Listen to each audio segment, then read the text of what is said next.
Okay, there we go. I think we're on the air.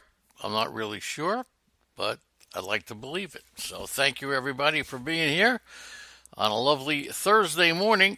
And that's right, I'm just pumped up. So forgive me for tripping over myself. Have a lot to say here, and I could say an awful lot. All right, but that probably would indicate that what I have to say is not very good.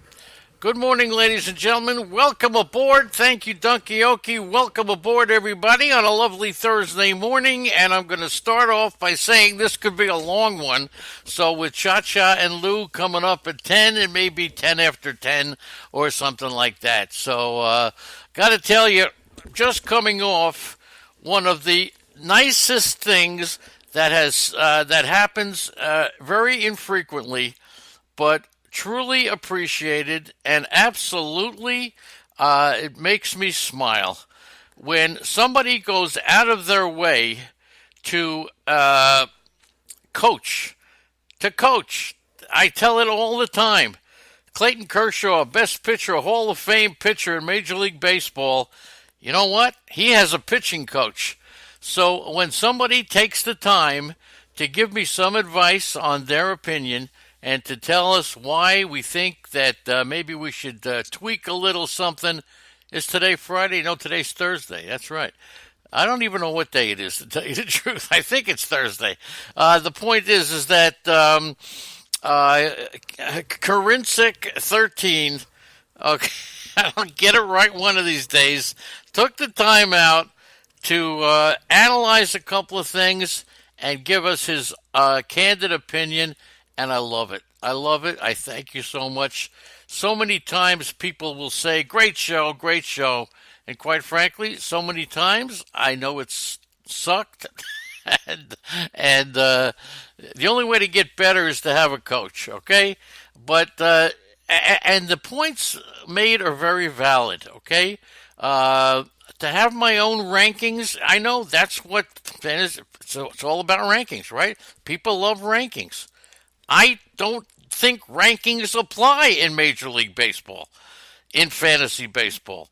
Rankings don't apply unless you rank the players by position and according to the categories. You can't have a ranking. You may be up on the pick and pick a player. You may pick the number 8 player who supplies you with stolen bases over the number 3 or overall player who doesn't give you the categories that you need. So that, in short, is why we don't do rank. I'm not making excuses. I'm just trying. No, I definitely agree. I agree with Karinsik that people love rankings, and perhaps in order to appease the public and get more people, but I can't do it. I can't go against what I believe. And as far as having players most dropped and most added and all that stuff, I really think that we try to do that. And once again, I hope you can give me a call because I do want to hear, I really want to hear from you. I think it's among the nicest things that anybody has ever done to give me that kind of critique. As I go through the players, I just don't say 2 for 4 RBI and a double. I tell you who's on hot streaks. I tell you who to pick up. I tell you who's on. But I don't do it in a way of I'm telling, or here's what you do. Pick up this guy. I say that. I do. I say it. I do. That's why it takes me 4 hours of preparation. And anybody who doesn't believe me, try to catch me at about 4:30 in the morning. Okay, 4:30 to 8:30. That's what I'm doing. Trying to find those things that people don't get, and trying to do the homework to tell you which players have peaked, which players are going up the hill, and the whole thing. So forgive me. I'm not trying to combat anybody. All I'm trying to do is say I love you for for helping, and I want more help. I want more help. That's why I want to talk to you, okay? So coaching is great. It's not a criticism. It's not a critique. It's just, and everybody needs coaching, including Clayton Kershaw. So I take it as a big-time compliment that anybody would take the time to give us a little critique or a little coaching. Thank you so much. And please call me later.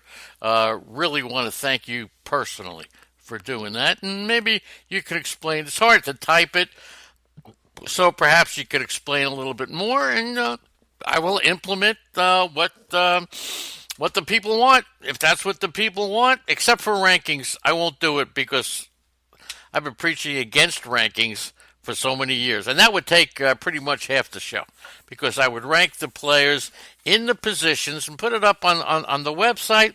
It's bull dinky. I think we know who gives us the stuff. If you're listening to this podcast every day or twice a week or whatever, you don't need rankings. You know how to play the game. Josh Bell, the first Pirate, with 40-plus hits and 30-plus RBIs in a month since Dave Parker did it in August of 1978. He's tied now 51 RBIs with Cody Bellinger for the most in the majors. Bell and Bellinger are the first ones to reach 50 RBIs by June 1st since who? Who's the guy? There are two guys who have reached 50 RBIs before by June 1st in the major leagues, and they're both not playing right now. How about that? But they're both on major league rosters. So you want to take a shot with that one? There you go. It is Thursday. Lewis just mentioned it to me. So there you go. Louis Giolito now 5-0 with a 1.25 ERA in his last. I'm telling you, I got a lot of trivia. Genius of the day questions. So get your pens, pencils, and bloody fingers ready. Before we get into the nitty and the gritty, we're going to talk about some of these genius of the day questions. Who is the only White Sox pitcher over the last dozen seasons to go 5-0 with a 1.25 ERA over a 5-start span? Who is it? Okay? And he did it twice. Okay? Did it twice. Did it in 2 different years. The only pitcher for the White Sox over the last 12 years to go 5-0 with a sub 1.25 ERA over a 5-start span. Philly Chaplin. Stanton is one of them. Stanton's one of them, but Pujols is not the other one. All right? That's right. White Sox gal gets it. It is Chris Sale. Chris Sale, the answer to that one. Not Mark Burley. Great answer on Chris. Who's the other guy? No, it's Chris Sale. Who's the other offensive player, 50 RBIs by June 1st, since 2014? Okay? Wilbur Wood, one of my favorite players. When I was in college and high school, I used to carry around the Wilbur Wood card, baseball card. And when I approached certain females for a certain opportunity, and they said, and they really didn't give me the popular answer, I would pull out my Wilbur Wood card and said, "Do you know what this means?" She says, "I have no idea. I don't follow baseball." I said, "If Wilbur would, why won't you?" The Marlins got their first triple play of the year today, and the Indians got their first 3 in one day, including 2 from, not triple play, triple, including 2 from Greg Allen. How about that one? And here's an interesting stat that you probably won't believe. The Andrew McCutchen batting line, 1 for 4, 1, 2, 3. And he's the first player to have that line since Andrew McCutchen did it in 2011. Nobody else has ever had that line twice since 1908, and both times by McCutchen. White Sox, this is probably the craziest stat you'll ever come across in a long time. The White Sox get no extra base hits. They had 12 singles, and they win the game, and the Cubs hit 5 home runs and lose. The Marlins in the National League East. By the way, the other play was Nelson Cruz. Okay, Nelson Cruz, 50 RBIs by June 1st. But you know what? By June 1st, don't forget. Let's not forget. The season started a little early this year. So more games, they should say, instead of by June 1st, they should say after a certain amount of games, because they probably played a lot more games to get to June 1st than they have in the past. The Marlins factor into the National League East, Phillies, Braves, Mets, Nationals. All are together, they're 10 over 500. Yet the same 4 teams against all the other teams are 6 under 500. So the Marlins really helping the wild card come out of that National League East, okay? And just to show you the way baseball is going, there are three 20-year-olds on the All-Star Game ballot: Fernando Tatis, Vladimir Guerrero, and Juan Soto. Only four position players have started an All-Star Game at that young of an age. There has never been more than one 20-year-old starter in the same All-Star Game. How about that? And this year we have four on the ballot, okay? Fernando three. Tatis, Guerrero, and Soto. All right, let's go around the horn now and tell you what's going on. Good morning to Arnie, to Asimov. Nice to have Beer Man back. Greg is here. Cam is here. Cha-Cha, DK Luce, the great Donkey Okie, Easy Kill, Jimmy Ross, John Garofalo, Karinsik, 69, my coach. Thank you, Karinsik. Thank you so much for being here. Leonard Donaldson, Lou is here. Malpal, Tato Luna has just joined us. Philly Chaplin, that guy, the real AA, Timothy, my hooker, and of course White Sox Al. Lately, the Diamondbacks have not had many answers. They've lost 3 times in as many days at Coors Field. They have lost 12 of their last 18, 15 of their last 23, and that once unstoppable offense, especially in stretches in April, has very silently shut up. The bullpen has been very hard to trust, and even the rotation has had some inconsistencies. The Rockies scored 3 times in the inning, 3 times with Robbie Ray needing 31 pitches, and after 16 more pitches in the 5th, his night was over. He threw 102 pitches, and for the 12th time this year, Robbie Ray had failed to throw a pitch in the 7th inning. The Diamondbacks' offense quiet again. They have scored 9 runs in 3 games after scoring 34 runs in 3 games against the Giants in San Francisco. And this is the same issue that's plagued the Diamondbacks this time last year, 2018. They went on a baffling 8-19 stretch. This year they're 11-15. And look, it's A.J. Pollock, Jake Lamb. Each of them missed parts of the month last year. Lamb is injured again. And they've lost David Peralta, Wilmer Flores. So the offensive struggles this year haven't been nearly as pronounced as they've been. They've been a major factor. All right. Now for Colorado, Jeff Hoffman. I don't suggest you pick him up.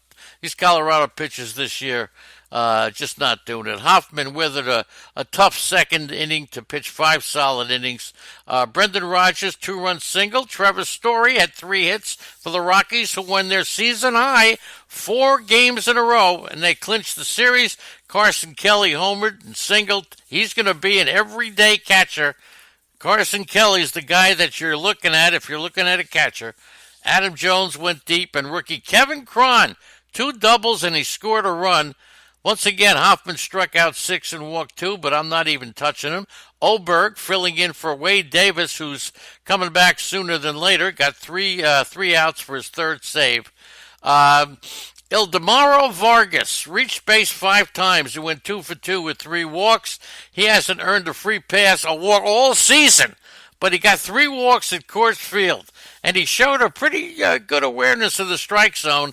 He added 2 singles. He reached base all 5 times. For the 2nd time this week, he did not record any RBIs or didn't score any runs. So, look, I'll tell you something.